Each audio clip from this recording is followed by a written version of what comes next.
Ponte cómodo, apaga la luz y asegúrate de que no haya nadie detrás de ti. Porque esta noche la vecina te trae una historia que quizás no debiste escuchar. Esto es, La vecina te cuenta. Historia 1. La deuda pendiente. Mi hermana Valeria murió en un accidente automovilístico cuando tenía 24 años.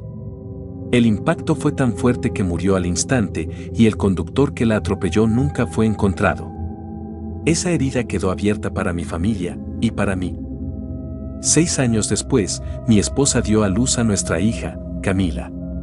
Desde el principio, algo en ella me incomodaba. Sus ojos, aunque de un tono más claro, tenían la misma forma y esa mirada intensa que tenía Valeria.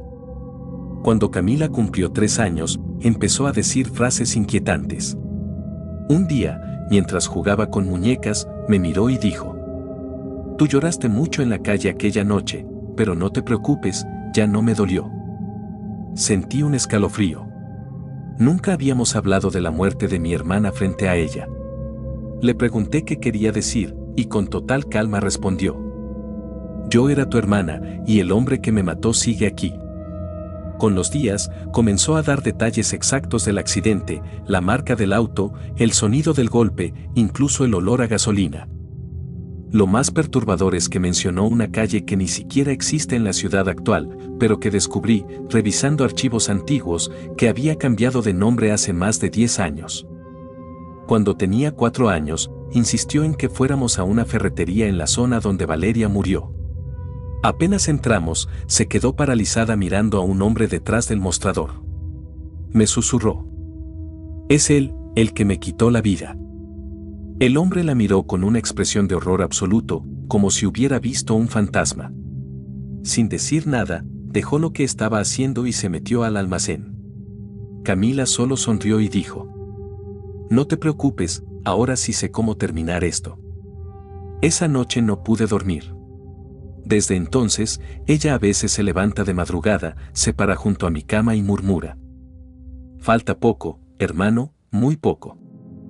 Y cada vez que lo dice, tengo la sensación de que mi hija, o mi hermana, no busca justicia. Busca venganza. Historia 2.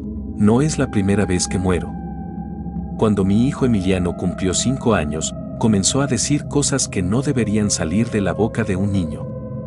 No me refiero a groserías, sino a frases demasiado adultas, cargadas de una tristeza que yo no comprendía. Una noche, mientras lo arropaba para dormir, me dijo: «Mamá, ¿me vas a enterrar en el mismo lugar que la otra vez?». Pensé que hablaba de un juego, pero él continuó con voz baja: «La vez pasada me enterraron en una caja chiquita y la tierra olía feo, muy feo. Había agua dentro y yo no podía moverme». Sentí un frío que me paralizó. Tragué saliva y le pregunté qué quería decir. Emiliano se volteó hacia mí con una seriedad que no era suya. «No es la primera vez que muero, mamá. Ya me ha pasado antes». Los días siguientes fueron peores. Empezó a dibujar cosas que nunca había visto: casas de madera, ropas antiguas, lámparas de aceite y personas llorando alrededor de una tumba pequeña. Decía que esa era su primera mamá. Una tarde, mientras comíamos, dejó caer la cuchara y se puso pálido. Murmuró: Él está aquí». Miró hacia la puerta y no vi a nadie. Pero Emiliano se levantó, se escondió bajo la mesa y empezó a llorar con un llanto que no era de miedo, sino de terror absoluto. Le pregunté quién estaba ahí y susurró: «El que me mató la otra vez».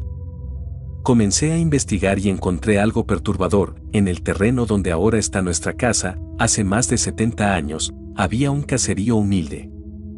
Entre los archivos viejos de la biblioteca municipal, encontré un registro de defunción de un niño de 5 años llamado Diego, muerto por circunstancias desconocidas, y una nota que decía que el sospechoso nunca fue arrestado.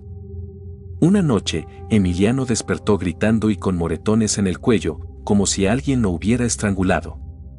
Llamé al médico, pero no había explicación posible. Lo más aterrador fue cuando me pidió que lo llevara al bosque cercano. Decía que había algo que tenía que mostrarme.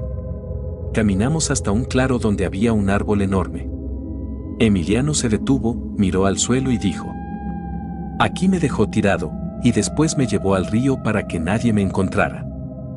Yo estaba helada. Justo ahí, entre raíces, sobresalía una pequeña cruz de madera podrida, tan vieja que apenas se sostenía.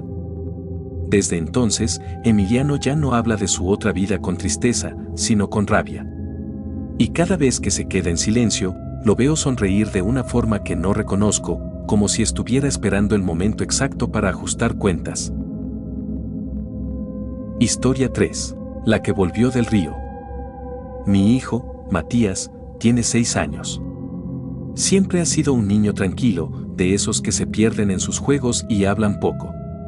Pero desde hace unos meses empezó a mostrar un interés extraño por el río que pasa cerca del pueblo. Cada vez que íbamos, se quedaba mirando el agua por largos minutos, con una expresión que no era la de un niño. Una tarde, mientras lo observaba desde la orilla, noté que murmuraba algo, pero no eran palabras infantiles. Me acerqué y lo escuché decir: está más limpio, pero igual de frío. Cuando le pregunté qué quería decir, simplemente respondió: aquí me ahogaste. Me quedé helada. Intenté reír para quitarle importancia, pero él continuó, como si estuviera relatando un recuerdo. Era de noche, yo te suplicaba que me sacaras, pero tú solo mirabas. El agua estaba hasta aquí, se señaló el cuello, y dolía respirar. Esa noche, mientras dormía, comenzó a hablar en voz alta. Decía un nombre que no conocía, Lucía. También repetía frases como no me dejes aquí y todavía siento el agua. Intrigada, empecé a investigar en los registros del pueblo. Encontré una noticia de hace 12 años, una adolescente llamada Lucía había muerto ahogada en ese mismo río. Según el informe, había salido a nadar con su hermana mayor y nunca volvió. La versión oficial fue accidente, pero algunos rumores hablaban de celos, de una pelea. Lo inquietante fue que yo sí conocía a esa hermana, porque era yo. No había hablado de eso en años. Nadie sabía que yo estaba allí la noche que Lucía murió, ni que discutimos antes de que se resbalara. Y ahora, mi hijo, que no podría saber nada de aquello, describía todo con detalles que solo Lucía y yo conocíamos. Una madrugada lo encontré en la sala, empapado como si hubiera salido del río. No llovía, y no había agua en la casa. Lo único que dijo fue: no es tan difícil volver, solo tuve que esperar el cuerpo adecuado. Desde entonces me llama hermana y no mamá. Me observa con una calma aterradora, como si supiera que tarde o temprano me va a llevar con ella, de vuelta al río. Historia 4. No soy tu hija. Mi hija, Alma, cumplió 8 años hace apenas 2 meses. Siempre ha sido risueña, curiosa, pero desde hace un tiempo, algo en su mirada ha cambiado. Ya no me ve como su madre, sino como si yo fuera una desconocida que invade su espacio. Todo comenzó la noche en que soñó con el incendio. Despertó gritando, diciendo que el humo la asfixiaba y que había mucho calor. Pensé que era solo una pesadilla, hasta que empezó a describir la casa donde ocurría. No era la nuestra, pero si reconocí algo, estaba describiendo con detalle la vieja fábrica de telas que se quemó en este mismo pueblo hace 30 años. Un accidente en el que murieron varias personas. Al día siguiente, mientras desayunábamos, Alma dejó de comer, me miró fijamente y dijo: tú no estuviste allí, tú no sabes lo que es morir quemada. Sus palabras me dejaron helada. Empezó a pedir que la llevara a la zona donde estaba la fábrica, aunque hoy solo quedan ruinas y hierba alta. La primera vez que fuimos, caminó entre los escombros como si supiera cada rincón. Se detuvo en un punto exacto, cerró los ojos y dijo: aquí caí cuando el techo se vino abajo. Yo sabía, por viejas notas de periódico, que en ese lugar había sido encontrado el cuerpo calcinado de una mujer llamada Clara. No entendía cómo mi hija podía conocer algo tan preciso. Esa noche, Alma se despertó llorando y me pidió que no la llamara por su nombre. Me dijo que ella no era Alma, que era Clara, y que llevaba muchos años buscando a la mujer que la encerró en la oficina antes del incendio. Intenté convencerme de que eran fantasías, pero empezó a cambiar físicamente, sus gestos ya no eran los de una niña. Se peinaba de forma extraña, hablaba con un tono adulto y utilizaba palabras que Alma nunca había escuchado. Incluso su letra al escribir cambió, adoptando una caligrafía firme y elegante. Lo peor fue cuando encontré, en su cuaderno de dibujo, el retrato de una mujer. Era un rostro adulto, serio, con cabello recogido, y yo la reconocí de inmediato, era mi madre. Mi madre trabajaba en esa fábrica hace 30 años. Siempre negó cualquier responsabilidad en el incendio, pero había rumores de que una empleada quedó atrapada porque alguien cerró la puerta con llave. Esa empleada se llamaba Clara. Desde que Alma me mostró el dibujo, no he vuelto a dormir bien.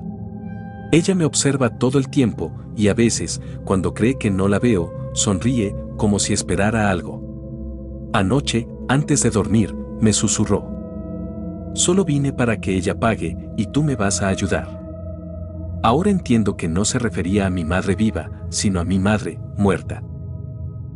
Y así llegamos al final. Gracias por escuchar, por quedarte en silencio, por no voltear demasiado mientras la historia avanzaba. A veces el miedo no está en lo que se cuenta, sino en lo que se queda contigo después. Apaga la luz si quieres, pero no ignores esa sensación en la nuca. Nos vemos pronto, aquí donde la vecina aún tiene mucho por contar.